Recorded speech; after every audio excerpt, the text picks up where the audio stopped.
Xin chào tất cả các anh em trong ngành sản xuất cửa nhôm kính. Xin chào mừng tất cả anh em đã quay trở lại với series giới thiệu về các dòng máy sản xuất cửa nhôm, máy sản xuất cửa nhựa của công ty cổ phần xuất nhập khẩu Factor Việt Nam.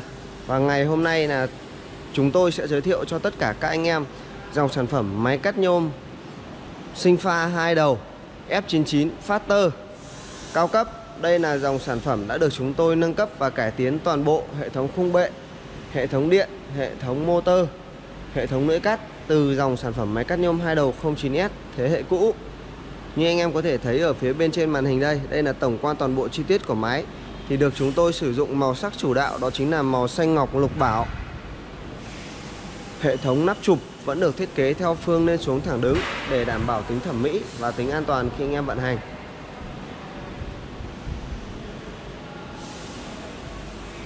Dòng sản phẩm máy cắt nhôm 2 đầu F99 Factor này của chúng tôi là sẽ cắt được 3 góc.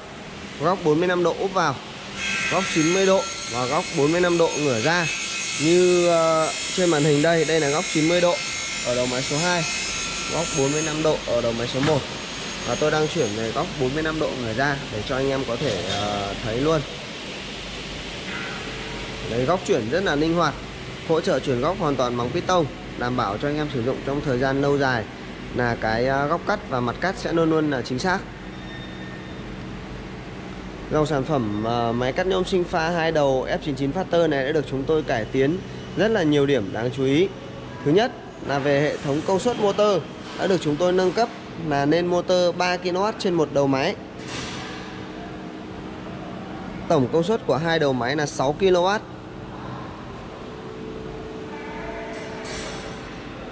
Toàn bộ hệ thống đầu máy số 1 và đầu máy số 2 nó sẽ được thiết kế là nằm ở trên những cái bệ đỡ bằng thép nguyên tấm như thế này đây.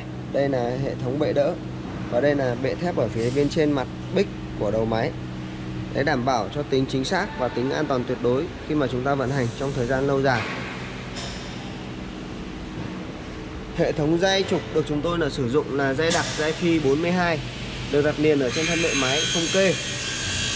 Hệ thống thước chỉ là sử dụng là thước chỉ bằng inox, được nẹp bằng cái nẹp nhôm này, đảm bảo thước không bị phồng ảnh hưởng đến kích thước.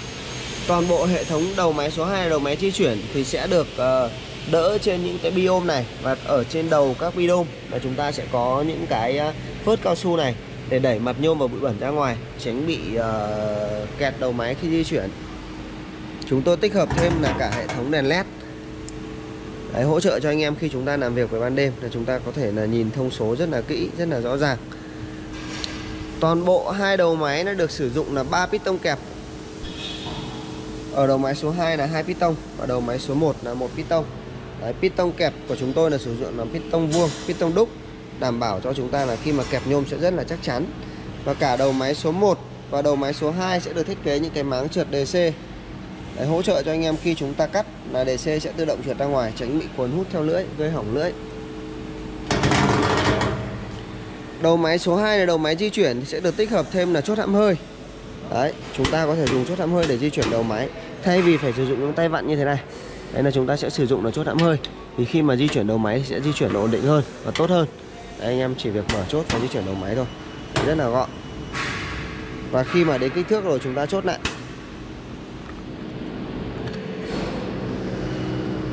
Toàn bộ hệ thống khung bệ của dòng sản phẩm máy cắt nhôm sinh pha F99 Factor này đã được chúng tôi nâng cấp là sử dụng là hệ thống thép hộp đến 99%. Đây là thép hộp này, đây là thép hộp. Và ở phía bên trên cái mặt thép hộp này là chúng tôi sẽ được kê thêm một cái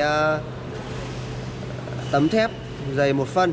Đấy, được do CNC, đảm bảo khi mà chúng ta đặt cái dây lên là sẽ độ phẳng là tuyệt đối và không bao giờ bị vặn thân của máy, gây ảnh hưởng đến góc cắt.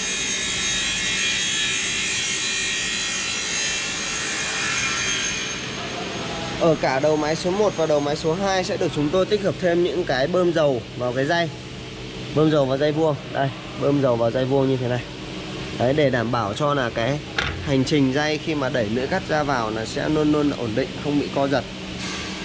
Piston chuyển góc là sử dụng piston rất là to khỏe. Piston 100 x 260.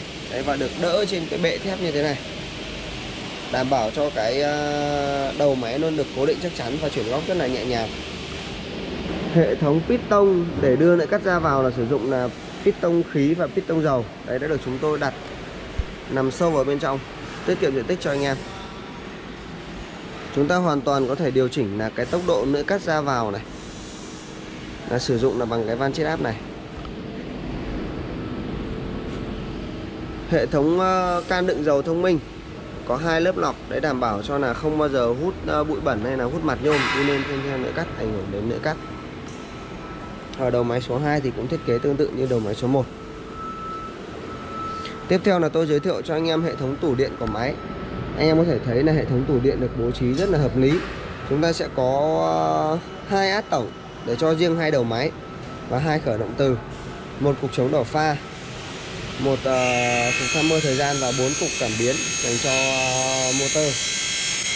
Toàn bộ hệ thống dây điện sử dụng là dây lõi đồng 100%, được bọc cao su và đã được chúng tôi đánh số thứ tự rất là kỹ nữa. Đấy, khi mà sau này có vấn đề chúng ta cần sửa chữa thay thế là chúng ta đều có thể là nhìn vào đây và xử lý rất là nhanh.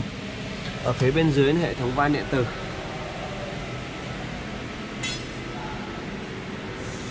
Đây là hệ thống đồng hồ chỉnh áp suất và đây là cái nút chỉnh áp suất.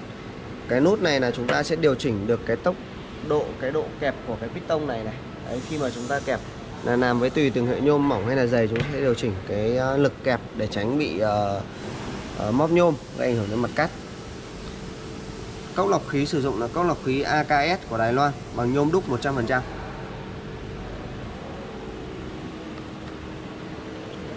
Đấy, anh em có thể thấy tổng quan toàn bộ sản phẩm rất là đẹp, được thiết kế rất là chắc chắn.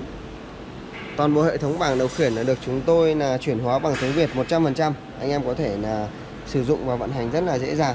Đây là đèn báo nguồn, đây là nút chuyển góc trái của đầu máy số 1. Đây là chế độ chọn đầu máy, chúng ta có thể hoạt động song song cả 2 đầu máy, hoặc riêng đầu máy trái hoặc riêng đầu máy phải. Và đây là núm chuyển góc của đầu máy số 2. Đây là nút dừng khẩn cấp, đây là nút để kẹp piston. Đấy, khi mà chúng ta vặn nút là piston sẽ tự động kẹp vào. Đây là nút khởi động motor, đây là nút dừng motor và đây là nút giữ để cắt.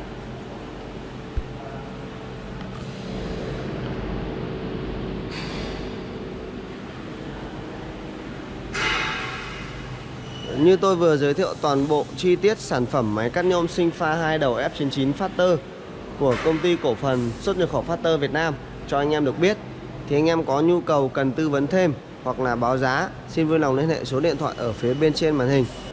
Anh chị em nhớ ấn like và đăng ký kênh YouTube để theo dõi thêm nhiều video giới thiệu về máy và các sản phẩm máy sản xuất cửa nhôm khác. Xin chân thành cảm ơn tất cả anh em.